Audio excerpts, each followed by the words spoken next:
యూట్యూబర్లు కాదు, government entities like metro MMTS trains పైన కూడా ఈ బెట్టింగ్ యాప్స్ ప్రమోషన్ జరిగింది అని అంటే ప్రభుత్వం కూడా దీంట్లో భాగస్వామ్యం అయిందనే అనుమానాలు చాలా మందికి ఇప్పుడు అవి చూసిన తర్వాత కలుగుతున్నాయి.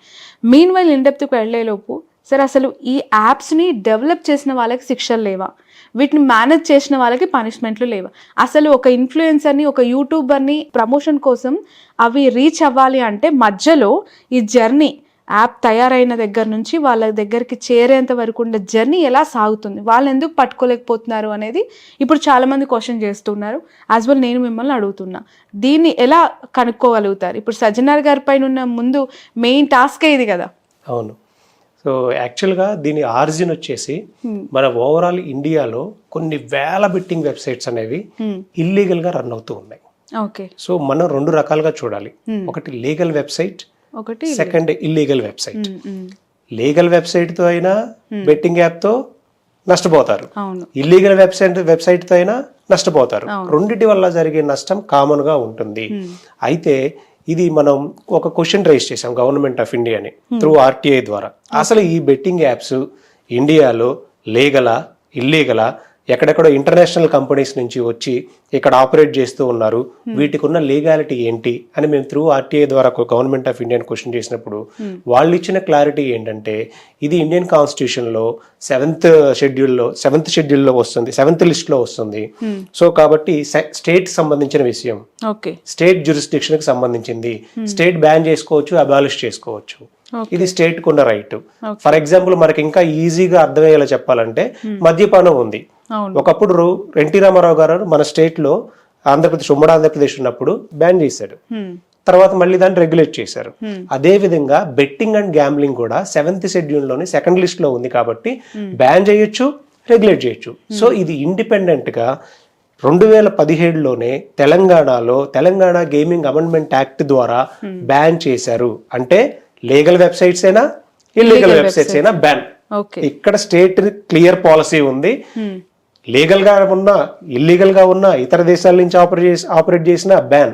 అయితే దీని రూట్ కాజ్ లోకి వెళ్ళాలి అని అంటే లీగల్ గా ఉన్న వెబ్సైట్స్ కన్నా కూడా ఇల్లీగల్ వెబ్సైట్స్ ద్వారా చాలా ఆర్థిక నష్టం, చాలా ఆత్మహత్యలు జరుగుతూ ఉన్నాయి రీసెంట్ అనాలిసిస్ ప్రకారం. లీగల్ గా ఉన్న వెబ్సైట్స్ ఏంటి, తెలంగాణలో బెట్టింగ్ యాప్ ఓపెన్ అయినా కానీ దానిలో రిజిస్టర్ అయ్యే సమయంలో మనీ పెట్టి మీరు ఏ గేమ్ ఆడలేరు, మీ రిజిస్ట్రేషన్ రిజెక్ట్ చేస్తుంది. మీరు యాక్సెస్ చేయొచ్చు కానీ మనీ తోటి ఏ బెట్ చేయలేరు. You are prohibited by so and so law అని వస్తుంది. ఈవెన్ ఆంధ్రప్రదేశ్ లో కూడా ఆంధ్రప్రదేశ్ గేమింగ్ అమెండ్మెంట్ యాక్ట్ ఉంది కాబట్టి అక్కడ కూడా you are prohibited by so and so law అని క్లియర్ గా లీగల్ ఫ్రేమ్ వర్క్ ని ఈ లీగల్ బెట్టింగ్ యాప్స్ ఫాలో అవుతూ ఉంటాయి. ఇప్పుడు ఇల్లీగల్ బెట్టింగ్ యాప్స్ అన్ని దుబాయ్లో కానీ, చైనాలో కానీ, కురసావోలో కానీ గ్యాంబ్లింగ్ లైసెన్సులు తీసుకొని ఉంటారు వీళ్ళు. సో ఎక్కడో ఇప్పుడు కురసావో అనే ఒక చిన్న దేశంలో ఇప్పుడు పరీ మ్యాచ్ అయ్యి ఉండొచ్చు, 1x బెట్ అయ్యి ఉండొచ్చు, ఫైర్ ప్లే అయ్యి ఉండొచ్చు, లోటస్ 365 అయ్యి ఉండొచ్చు. ఇవన్నీ కురసావో అనే ఒక చిన్న దేశంలో వీళ్ళు లైసెన్సులు తీసుకుంటా ఉన్నారు. 10 లక్షలు 15 లక్షలు పెడితే బెట్టింగ్ యాప్కి సంబంధించిన లైసెన్స్ వచ్చేస్తుంది. వచ్చిన తర్వాత దాన్ని ఇండియాలో ఆపరేట్ చేస్తూ ఉన్నారు. ఇక్కడ ఇంకొక వింత ఏంటంటే ఆ కురసావో ఎవరైతే లైసెన్సులు ఇచ్చారో వాళ్ళ దేశంలో కూడా ఆడడానికి లేదు. Oh my God. అంటే వాళ్ళు జస్ట్ దాన్ని రెడీ చేసేసి ఆ స్ట్రక్చర్ మార్కెట్ లోకి వదిలేస్తున్నారు, బట్ ఆ దేశంలో బ్యాన్. ఆ దేశంలో బ్యాన్. అంటే స్విట్జర్లాండ్, ఆస్ట్రేలియా, యుఎస్ఏ, పక్క దేశమైన పాకిస్తాన్, బంగ్లాదేశ్ లో కూడా బ్యాన్. సో వాళ్ళు పర్టికులర్ గా ఇండియన్ ఎకానమీని టార్గెట్ చేయడం కోసం, మన దేశ జనాభా 140 కోట్ల వరకు ఉన్నారు కాబట్టి ఈ జనాభాని టార్గెట్ చేసి మన ఎకానమీని దెబ్బ కొట్టడం కోసం ఇండైరెక్ట్ గా ఇది బెట్టింగ్ టెర్రరిజం, బెట్టింగ్ మాఫియాగా తయారైంది.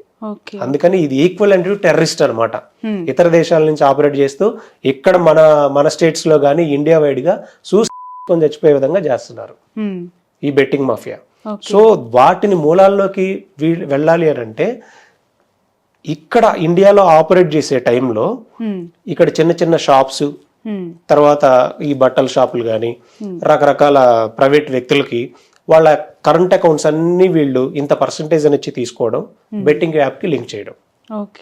సో ఇప్పుడు మన ఆర్బీఐ గైడ్ లైన్స్ ప్రకారం ట్రాన్సాక్షన్స్ ఎక్కువగా జరిగినాయి అనుకోండి, 24 hours తర్వాత ఆటోమేటిక్గా ఫ్రీజ్ అయిపోతుంది అకౌంట్. అంటే ఫ్లో ఎక్కువగా ఉంటే వాళ్ళు మానిటర్ చేస్తూ ఉంటారు కాబట్టి ఫ్రీజ్ అవుతుంది. వీళ్ళ దగ్గర ఏంటి, ఒక బెట్టింగ్ యాప్ దగ్గర కొన్ని వేల అకౌంట్లు తీసుకొని ఉంటారు. ఇది ఫ్రీజ్ అయిన వెంటనే, ఇది ఫ్రీజ్ అయ్యేలోపే అన్ని ట్రాన్సాక్షన్స్ ఫారెన్ కి ట్రాన్స్ఫర్ అయిపోతాయి. మళ్ళీ వెంటనే ఇంకొకటి లింక్ చేస్తారు. అట్లా ఇది మీ గవర్నమెంట్ బ్లాక్ లిస్ట్ లో పెడుతూ ఉంటుంది అకౌంట్స్ ని. వీళ్ళు మళ్ళీ కొత్త అకౌంట్స్ ని యాడ్ చేసుకుంటూ మనీ లాండరింగ్ ద్వారా ఇండియన్ కరెన్సీని అంతా ఫారెన్ కరెన్సీకి తీసుకొని వెళ్తున్నారు. ఆపరేటర్ ఎక్కడున్నాడు? ఫారెన్ లో ఉన్నాడు.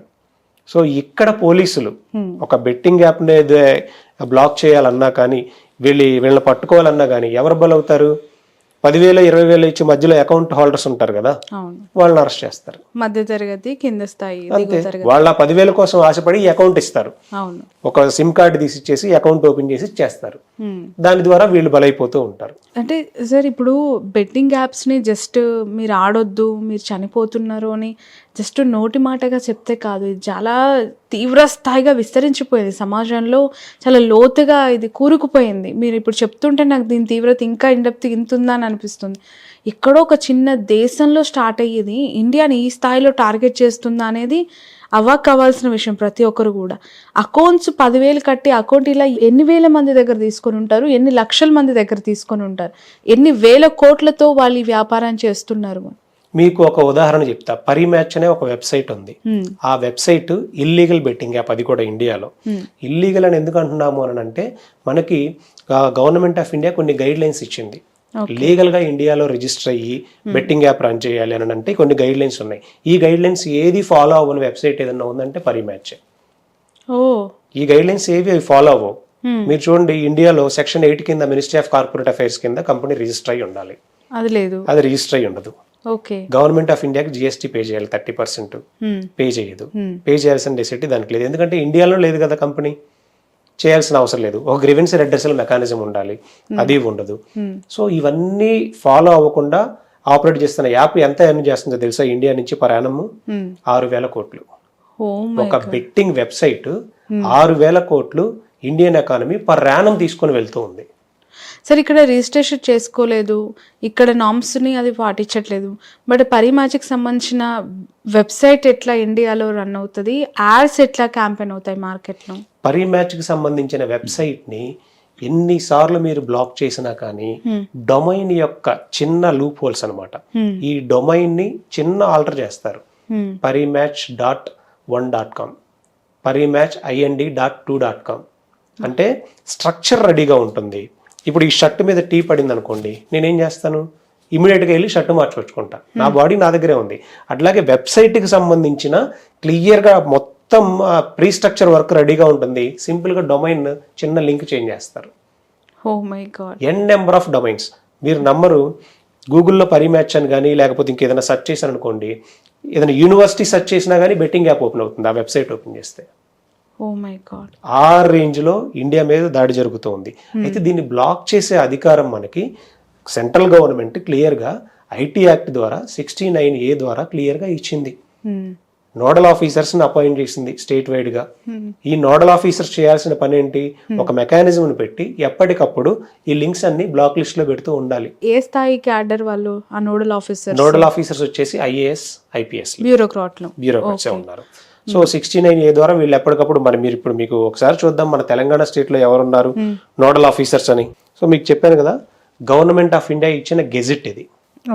ఈ గెజిట్ లో చాలా క్లియర్ గా అక్టోబర్ 11, 2023 ఐటీ యాక్ట్ ప్రకారం, ఇన్ఫర్మేషన్ టెక్నాలజీ 69A ప్రకారం ఈ వెబ్సైట్స్ ని బ్లాక్ చేయడానికి, అంటే ఇల్లీగల్ వెబ్సైట్స్ ని, మన టెర్రరిస్ట్ యాక్టివిటీకి సంబంధించిన వెబ్సైట్స్ అయినా అయ్యుండొచ్చు, ఇలా మనీ లాండరింగ్ నేరాలకు పాల్పడేటువంటి వెబ్సైట్స్ అయినా అయ్యుండొచ్చు, ఇల్లీగల్ బెట్టింగ్ వెబ్సైట్స్ అయినా అయ్యుండొచ్చు, ఇంకేదైనా వెబ్సైట్ కి సంబంధించిన వాటిని బ్లాక్ చేసే అధికారం నోడల్ ఆఫీసర్స్ కి ఇచ్చింది.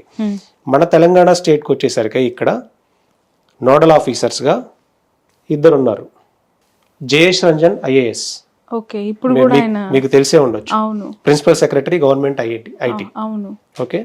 డాక్టర్ జితేందర్ IPS, ఈయన ప్రజెంట్ DGP. వీళ్ళిద్దరు నోడల్ ఆఫీసర్స్. సో వీళ్ళిద్దరి బాధ్యత ఇలాంటి ఇల్లీగల్ వెబ్సైట్స్ అన్ని బ్లాక్ లిస్ట్ లో పెడుతూ ఉండాల్సిన బాధ్యత వీళ్ళది. సో వీళ్ళ ఒక మెకానిజం అనేది ప్రాపర్ గా డెవలప్ చేయాలి. ఎలాంటి మెకానిజం? ఈ వెబ్సైట్ లింక్ ప్రతిరోజు వందల మంది ఆఫీసర్లు కూర్చొని ఎవరు పడితే వాళ్ళు దీనికోసం కొన్ని వేల మంది పోలీస్ రిసోర్స్ని పెట్టి వెబ్సైట్స్ లింక్ని వేలల్లో వస్తుంటే చూస్తూ ఉండరు. ఒక పోర్టల్ డెవలప్ చేసి మీలాంటి వాళ్ళు, నాలాంటి వాళ్ళు, చదువుకునే స్టూడెంట్స్ ఎవరైనా సరే యాక్సెసిబుల్గా ఉండేటువంటి పోర్టల్.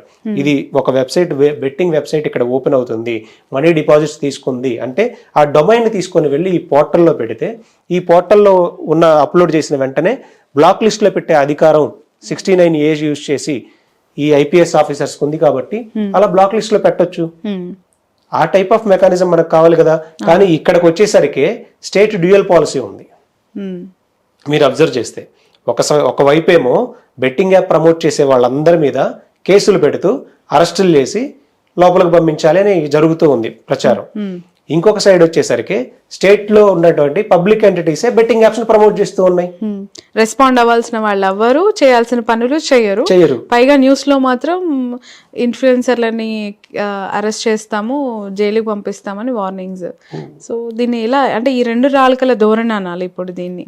2 నాలుకల ధోరణి కంటే కూడా స్టేట్ పాలసీ చాలా క్లియర్ గా ఉంది. బెట్టింగ్ ని బ్యాన్ చేశామని 2017 నుంచి. మన డిమాండ్ ఏంటి? తెలంగాణలో ఇప్పటి వరకు ఎన్నో వేల మంది ఆత్మహత్యలు చేసుకొని బెట్టింగ్ ద్వారా చనిపోయారని ప్రచారం చేస్తూనే ఉన్నారు. రూట్ కాజ్ లోకి వెళ్ళాలి అని అంటే ఇప్పుడు ఒక వ్యక్తి ఆత్మహత్య చేసుకొని చనిపోతే దాన్ని ఎలా మనం చూస్తాం? ఇప్పుడు ఎవరి దగ్గర ఒక ₹1,00,000 తీసుకొని ఆ ₹1,00,000 కట్టలేక వాళ్ళ ఇంటికి వచ్చి హెరాస్ చేస్తూ ఉంటే ఇతను చనిపోయాడు.